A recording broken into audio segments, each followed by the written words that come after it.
मतलब समाजवादी पार्टी को हर समाज का वोट इस बार मिला है। तो ओवरऑल में दोनों दलों में भाजपा और सपा में कांटे की टक्कर है, लेकिन जो मतदाता ने अपना फैसला दिया है वो 4 जून को ही आएगा। इनमें दोनों की कांटे की टक्कर है। अब ये तो 4 जून को कंफर्म हो सकेगा कि कौन जीत की ओर है। मतदाता से लेकर प्रत्याशी तक हर पहलुओं पर बारीक नजर, नब्ज टटोलने वाले उन वरिष्ठ पत्रकारों से बात करेंगे जिन्होंने इस बार लोकसभा चुनाव पर गहनता के साथ अध्ययन भी किया है और जमीन पर उतरकर काम भी।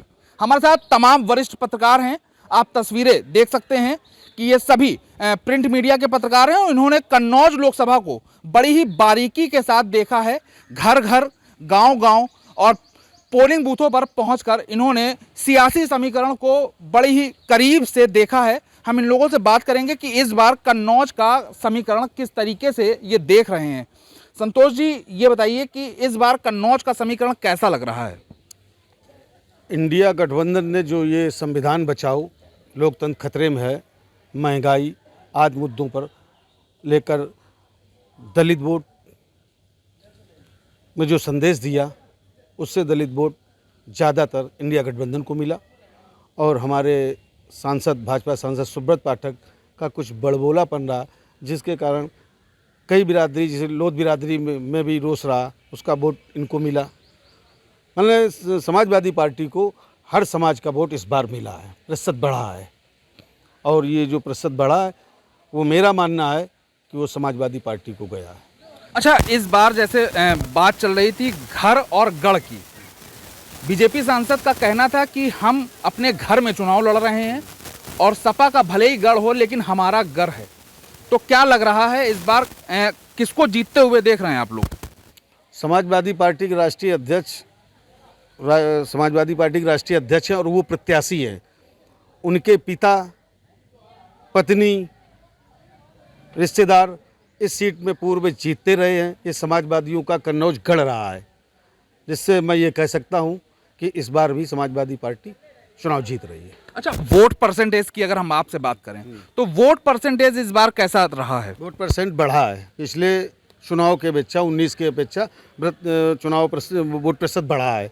आप रसूलाबाद का ले लीजिए कि पिछले बार इनका था 57.95% और इस बार 59.93% है। ये बढ़ा वोट, ये बता रहा है कि ये वोट समाजवादी पार्टी का प्रतिशत बढ़ा है। तो देखिए, बढ़ा हुआ वोट जो परसेंटेज है वो कहीं ना कहीं समाजवादी पार्टी के खाते में जाता हुआ ये लोग देख रहे हैं। कुछ और भी लोग हैं, उनसे भी बात कर लेंगे। सर, ये बताइए कि इस बार जो कन्नौज लोकसभा का समीकरण रहा है वो किस तरीके से रहा है? जाति समीकरण पर आपके वोट पड़े हैं, किन किन मुद्दों पर वोट पड़े हैं, इसको किस नज़र से आप लोगों ने देखा है?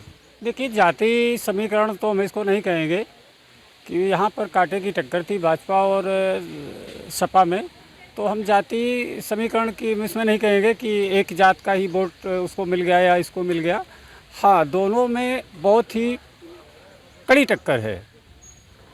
तो जाति समीकरण की तो हम बात नहीं करेंगे यहाँ पर, क्योंकि सभी जातियाँ इनको भी मिली, सपा को मिली और भाजपा को भी मिल रही हैं, तो जात की बात नहीं करेंगे। अच्छा, तो क्या लग रहा है कि इस बार जो बीएसपी प्रत्याशी बीच में आया है, लड़ाई सपा और भाजपा की बताई जा रही थी आप लोगों के हिसाब से, तो क्या लग रहा है बीएसपी की क्या भूमिका रही कन्नौज लोकसभा? नहीं, हम जहाँ तक हमारा मानना है कि बीएसपी की जो भूमिका रही है वो बिल्कुल बहुत ही जीरो स्तर पर रही है।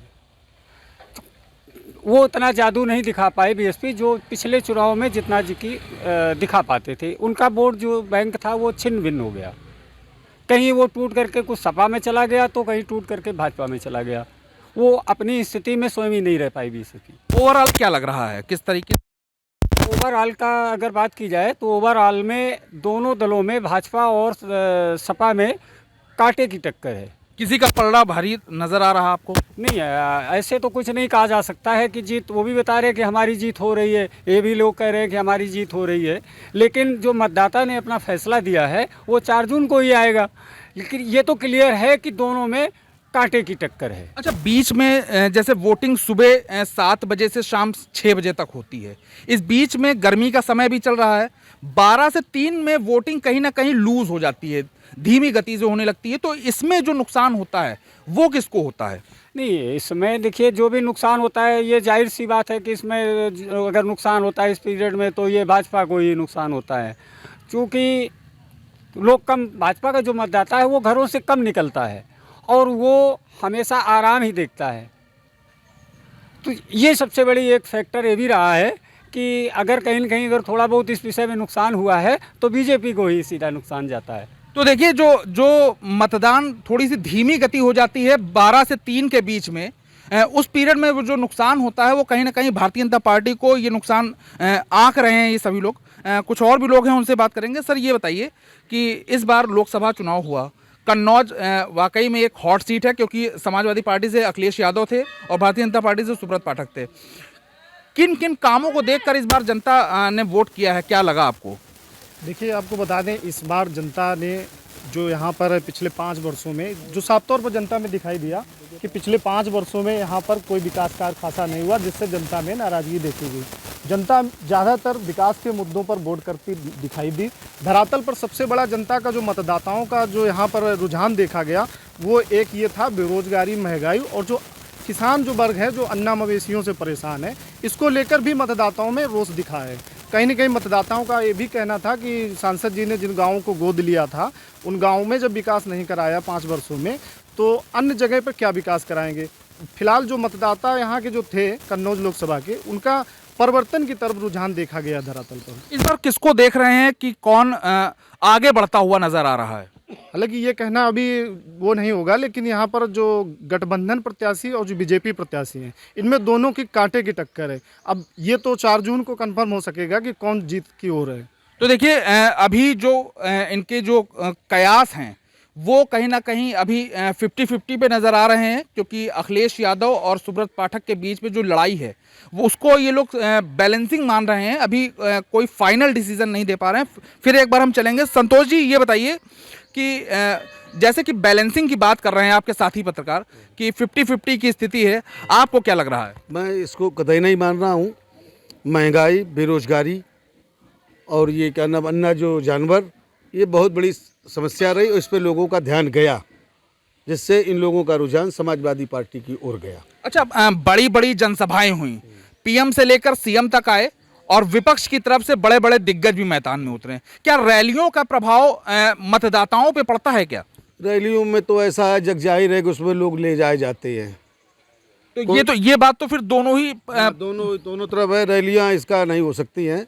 जो जिसके घर कर गया विकास किसी के दिमाग में आ गया, किसी के लोकतंत्र संविधान बचाओ दिमाग में आ गया, इस आधार पर ये वोटों का बढ़ा। तो रैलियों जनसभाओं का कोई खास फर्क नहीं पड़ता? उससे हम उसको नहीं मानते हैं, उसमें लोग ले जाए जाते हैं। तो क्या लग रहा है, आप लोग जैसे धरातल पर आप लोगों ने काम किया तो जनता के बीच जब पहुंचे तो जनता का क्या रुख आपको नजर आया? जनता का रुख यही नहीं, जनता बदलाव चाहती है। किस तरीके का? जनता विकास को लेकर के, और कुछ नीतियां जो आपके एनडीए गठबंधन की थी, 10 किलो उन्होंने जो कहा आटा देंगे, महिलाओं को 8,500 रुपये महीने देंगे, इसका बहुत प्रभाव पड़ा महिलाओं पर। किसानों का जो कर्जा माफ करेंगे, आटा और फ्री डाटा देने की बात तो अखिलेश ने भी कही थी। ये कही थी, लेकिन जो गठबंधन है उसमें जो राहुल गांधी जी कह रहे हैं 10 किलो आटा और ये किसान का जो हम कर्जा माफ करेंगे, ये भी बहुत बड़ा मुद्दा रहा, इससे भी बहुत बड़ा है। तो क्या लग रहा है इस बार ये जो लुभावने जो सपने दिखाए गए हैं, जो घोषणा पत्र की गई हैं, इनको किस नज़र से देख रहे हैं, कैसे हैं? मतलब क्या लगता है ये सत्य हो पाएंगे? हमें तो ये लगता है कि सत्य हो पाएगा। तो देखिए सत्य लग रहा है इन्हें फिलहाल। और भी लोग हैं। सर ये बताइए कि जैसे कि जो कमिटमेंट किए जाते हैं चुनाव से पहले, जो घोषणा पत्र पार्टियां लेकर आती हैं, उनका जनता के ऊपर कितना प्रभाव देख रहे हैं आप? देखिए, जनता के ऊपर जो प्रभाव है, अब बीजेपी के मैनिफेस्टो की अगर बात की जाए तो उस आधार पर जनता के बीच नहीं रख पाए। बीजेपी का जो मैनिफेस्टो उन्होंने लागू किया तो जनता के बीच जाकर के उस अपने हिसाब से नहीं रख पाए, क्योंकि विपक्ष हावी रहा, कहीं संविधान की बात आ गई। यानी कि जो भी चुनाव ये लड़ा गया, हमको तो यही लगता है कि कोई मुद्दे नहीं है इन लोगों के पास। अच्छा, तो मुद्दा विहीन मान रहे हैं क्या? हाँ, बिल्कुल मुद्दे विहीन मान रहे हैं, विकास की तो बातें ही नहीं हो रही है। तो देखिए विकास की बात नहीं हो रही है। अच्छा, अगर हम परसेंटेज की बात करें तो रसूलाबाद विधानसभा की अगर हम बात करें तो यहाँ पर बीजेपी का और सपा का क्या रेशियो रहा है? अब प्रतिशत तो इनका ये रहा है 59.93% मतदाता 2024 में वोट पड़ा है। 3,00,00 30,900 मतदाताओं ने में 1,98,302 मतदाताओं ने अपने मत का प्रयोग किया है और इसका प्रतिशत रहा 59.93 और 2019 का जो प्रतिशत था वो 97.95 था।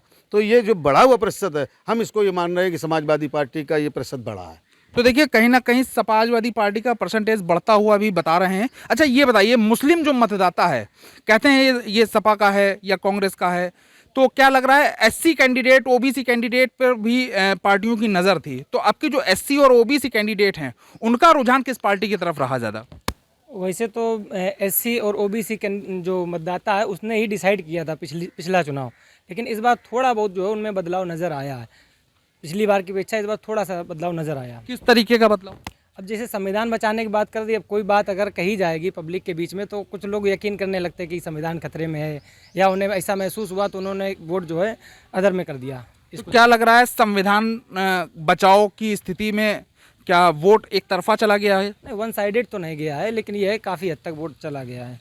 तो देखिए वन साइडेड वोट नहीं कहेंगे, लेकिन काफ़ी हद तक जो वोट है वो जो संविधान बचाने वाली बात आ रही थी उस पर भी कहीं ना कहीं जाता हुआ बता रहे हैं कि गया है। अच्छा ये बताइए कि जो जनता रही है इसने बढ़ चढ़ कर हिस्सेदारी दिखाई है वोट परसेंटेज में, लेकिन जो परसेंटेज है वो 2% ही इस विधानसभा से बढ़ा हुआ नज़र आया।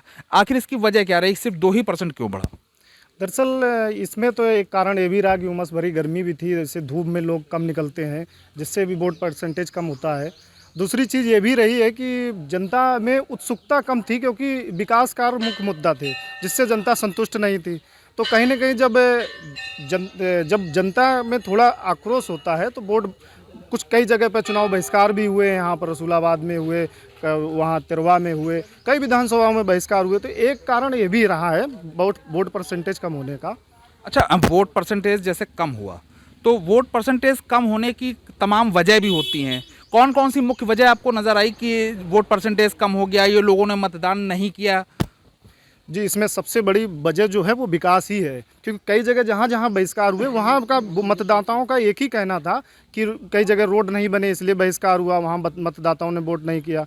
कई जगहों पर अन्य समस्याएं थी जिनको लेकर मतदाताओं में आक्रोश था, उन्होंने वोट नहीं किया। तो इस वजह से यही में मुख्य कारण है जिसकी वजह से वोट परसेंटेज कम हुआ है। तो देखिए तमाम मुद्दों को लेकर भी वोट परसेंटेज कहीं ना कहीं कम होता हुआ नज़र आया। अच्छा ये बताइए कि अब की कई मुद्दे रहे जो गर्म मुद्दे थे, जैसे कि राम मंदिर रहा, धारा 370 रही, तो क्या लग रहा है इसका कहीं ना कहीं जनता के बीच में कोई प्रभाव पड़ा? देखिए प्रभाव तो है, ऐसा नहीं कि प्रभाव नहीं है। चाहे राम मंदिर का मुद्दा हो या धारा 370 का मुद्दा रहा हो, प्रभाव तो है। ऐसा नहीं कि इसको बिल्कुल नहीं नकारा नहीं जा सकता है। तो देखिए हालांकि जो इसका असर है वो कहीं ना कहीं थोड़ा बहुत मान रहे हैं। संतोष जी ये बताइए कि इस बार कौन कौन से मुद्दे रहे हैं जो पब्लिक के लिए मायने रख रहे हों? विकास कार्य सबसे बड़ा मुद्दा रहा। हमारे माननीय सांसद 5 वर्ष हो गए जाके 19 से 24 रसूलाबाद क्षेत्र में कोई विकास कार्य नहीं हुआ। वहीं गठबंधन प्रत्याशी अखिलेश यादव द्वारा वीवीआईपी गेस्ट हाउस, हवाई पट्टी और क्या नाम है चमचमाती रसूलाबाद की सड़कें, फायर ब्रिगेड, विद्युत सब स्टेशन। अच्छा इत्र नगरी के नाम से कन्नौज को जाना जाता है, पूरी दुनिया में कन्नौज की पहचान है, तो क्या लग रहा है कि इत्र नगरी में इस बार कौन अपना परचम लहरा पाएगा? समाजवादी पार्टी, उनके भी काम बोल रहे हैं अखिलेश जी के। मेडिकल कॉलेज और इत्र के लिए उन्होंने कोई एक बहुत बड़ा वो बनाया था, समझी, पार्क बनाया था। इस सरकार में उसको बिल्कुल बंद कर दिया गया। विकास मुद्दा रहा, विकास मुद्दा रहा है और इसी मुद्दे पर सभी पत्रकारों ने जिन्होंने धरातल पर उतरकर काम किया है उन्होंने अपनी बारीक नज़र बनाई थी और अपने अपने जो कयास हैं, जो अपना अपना अनुभव है उसे साझा किया है। फिलहाल इसे आप एग्जिट पोल मान सकते हैं कि किस तरीके से उन्होंने ज़मीन पर उतरकर अपना काम किया है और जनता से लेकर प्रत्याशी तक और पार्टी से लेकर जनसभाओं तक सब पर नज़र रखी है। फिलहाल जो परिणाम है वो 4 जून को आएंगे, लेकिन ओवरऑल समाजवादी पार्टी का पलड़ा कन्नौज लोकसभा से भारी नजर आ रहा है। कन्नौज लोकसभा से वीडियो जर्नलिस्ट मोहित बाथम के साथ विकास धीमान, एबीपी लाइव।